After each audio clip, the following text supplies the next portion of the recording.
From the beginning of the Holy Gospel according to Matthew. Glory to you, O Lord. The book of the genealogy of Jesus Christ, the son of David, the son of Abraham. Abraham became the father of Isaac, Isaac the father of Jacob, Jacob the father of Judah and his brothers. Judah became the father of Perez and Zerah, whose mother was Tamar. Perez became the mother of Hezron, Hezron the father of Ram, Ram the father of Aminadab. Aminadab became the father of Nahshon, Nahshon the father of Salmon, Salmon the father of Boaz, whose mother was Rahab. Boaz became the father of Obed, whose mother was Ruth. Obed became the father of Jesse. Jesse became the father of David, the king. David became the father of Solomon, whose mother had been the wife of Uriah. Solomon became the father of Rehoboam, Rehoboam the father of Abijah, Abijah the father of Asaph, Asaph became the father of Jehoshaphat, Jehoshaphat the father of Joram, Joram the father of Uzziah, Uzziah became the father of Jotham, Jotham the father of Ahaz, Ahaz the father of Hezekiah, Hezekiah became the father of Manasseh, Manasseh the father of Amos, Amos the father of Josiah, Josiah became the father of Jeconiah and his brothers at the time of the Babylonian exile. After the Babylonian exile, Jeconiah became the father of Shealtiel, Shealtiel the father of Zerubbabel, Zerubbabel the father of Abiud, Abiud became the father of Eliakim, Eliakim the father of Azor, Azor the father of Zadok, Zadok became the father of Akim, Akim the father of Eliud, Eliud the father of Eleazar, Eleazar became the father of Mathan, Mathan the father of Jacob, Jacob the father of Joseph, the husband of Mary. Of her was born Jesus, who is called the Christ. Thus a total number of generations from Abraham to David is 14 generations. From David to Babylon to the Babylonian exile, 14 generations. From the Babylonian exile to the Christ, 14 generations. The Gospel of the Lord. Praise to you, Lord Jesus Christ. So you heard in the Gospel the genealogy of Jesus, tracing the ancestry of Jesus. So Jesus is presented here as truly human. Hindi siya yung sumulpot na lang, hindi siya yung pinadala na lang dito ng Diyos na pumaimbulo galing ng langit, kunit si Jesus ay may pinanggagalingan. Meron siya mga ancestors. At yung mga binanggit na pangalan, ito yung lineage ni Jesus.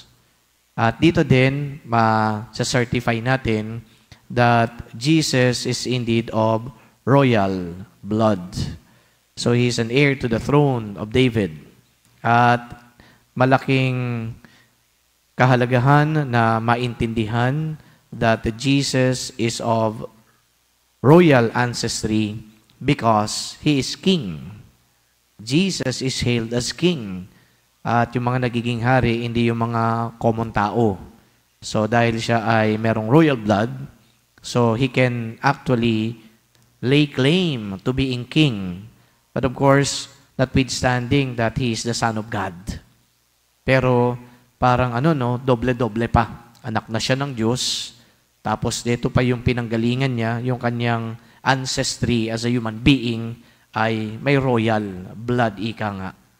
And then, of course, this also establishes the fact that Jesus is someone who actually redeemed not only humanity, but his ancestry as well. So what do I mean by that? Well, when you heard rather, the different names, yung iba dito hindi popular sa atin, pero yung iba naman popular. Kasama ng popularity na nakakabit doon sa pangalan, ay yung mga follies na ginawa nila. Ano yung mga ginawa nila? Yung mga kasalanan ginawa nila. Imagine, Solomon is known for his concubines. Sa konteksto natin, yung magkaroon ka nga lang ng number 2, masama na. Pero si Solomon, hundreds of concubines. Di ba? Sa konteksto natin, si David, for example, nakita niya yung wife ng isa sa kanyang mga soldiers. Anong ginawa ni David? Inutusan ngayon yung soldier, Merong digmaan, ikaw mamuno doon sa digmaan, doon ka dapat sa front. Di namatay kagad yung soldier kasi natay pa ni David, yung asawa ng soldier. Habang siya'y nagpapahangin doon sa kanyang palasyo, nakita niya doon sa baba, ang ganda naman ng babaeng to, sino ba yan? Somebody told him, that's the wife of one of your soldiers. Ginawa ni David, parang he tricked the soldier so that David himself can marry his wife. Tama ba yun? Parang hindi tama, di ba? So ngayon, sabi natin na royal lineage, tapos itong si Jesus ay nanggaling pala, masasama din palang tao to eh. Meron din pala silang mga ginawang mga kabuktutan. Ang mahalaga dito, si Jesus ang parang nag-redeem ng kanilang ancestry. Because Jesus is perfect man. He doesn't have any stain of sin. Parang, yes, merong background, family background na ganito, pero kalaunan, eto naman ngayon ang sumulpot. In the future generations, eto na yung mga mababait. So parang yung kumbaga ay, alam niyo mantsa doon sa pangalan nung nakaraan, ngayon unti-unting nire-redeem ng mga bahagi ng pamilya na ngayon ay mabubuting tao. And Christ, I think, was able to do that. Redeeming the name, redeeming His ancestors. So I think this is the significance why this genealogy of Jesus has to be proclaimed to us. Kasi kung halimbawa ay wala naman palang significance ito, why should the church proclaim this to us? Ay mga pangalan lang to ng tao. Yung iba nga dito, hindi naman natin kilala, di ba? So anong kahalaga nito? Yun lang para i-identify natin na eto nga si Jesus. Totoong tao yan. May pinanggagalingan yan. At ito yung kanyang mission. Okay? So here, we see the hand of God working. The grace of God is really at work. When the genealogy of Jesus was proclaimed to us, there is that implicit idea that yung mga taong ito, ano bang naging papel nito sa kasaysayan ng ating kaligtasan? Ano ba yung naging contribution nila? Well, simply put it, ang naging contribution nila, nag-usher in yung kanilang ancestry kay Jesus na siyang ating tagapagligtas. And then of course, ando doon yung kamay ng Diyos gumagalaw. Kahit na nga makasalanan yung ibang tao dito, pero pinatawad sila ng Diyos. Hindi sila hinusgahan ng Diyos. Kahit ganun ang ginawa ni David, ganun ang ginawa ni Solomon, ganun ang ginawa ng iba, pinatawad sila ng Diyos.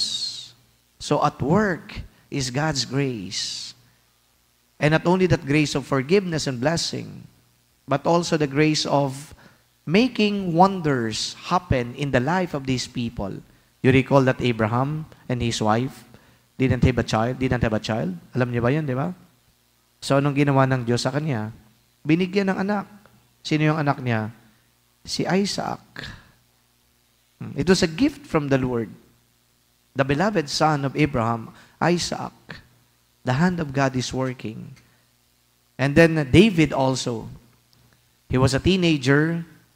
Okay? Tapos si skinny. And Yahweh was looking for a king.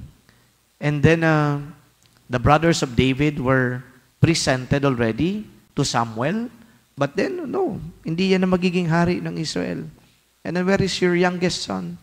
And then David appeared, a teenager, skinny teenager, and he was anointed as king. Again, it is because of God. So God's grace is at work. That's the beauty of the genealogy of Jesus, to remind us that in our own life, we cannot dissociate God, okay, from our own life. God is also at work in us. And God's blessings are given to us. Yun ang palagay kong dapat na ma-realize natin when reflecting on the genealogy of Jesus. And just like many of the personalities mentioned here, hindi rin naman tayo perfect. Nagkakasala tayo. Di naman natin nagagawa consistently yung mga dapat nating gawin. And yet, just like the people here mentioned, they were forgiven by the Lord. They were still blessed by the Lord. Ganon din tayo. Because God is at work. So my dear friends, brothers and sisters, the genealogy of Jesus is not only about presenting names. It's not only about making known to us the ancestry of Jesus. But it is actually making us realize that God is there and that God is always at work in each and every one. Kumbaga, ang focus dito, yung mga taong to, binigyan ng misyon. Now, I think, the question that we need to ask ourselves is this: ano din kaya ang misyon na ibinibigay sa akin ng Diyos? Sa kabila ng aking pagiging makasalanan, ano kaya ang misyon na ngayon ay ibinibigay ng Diyos? Reflect on it as we continue waiting for the coming of the Savior. Amen.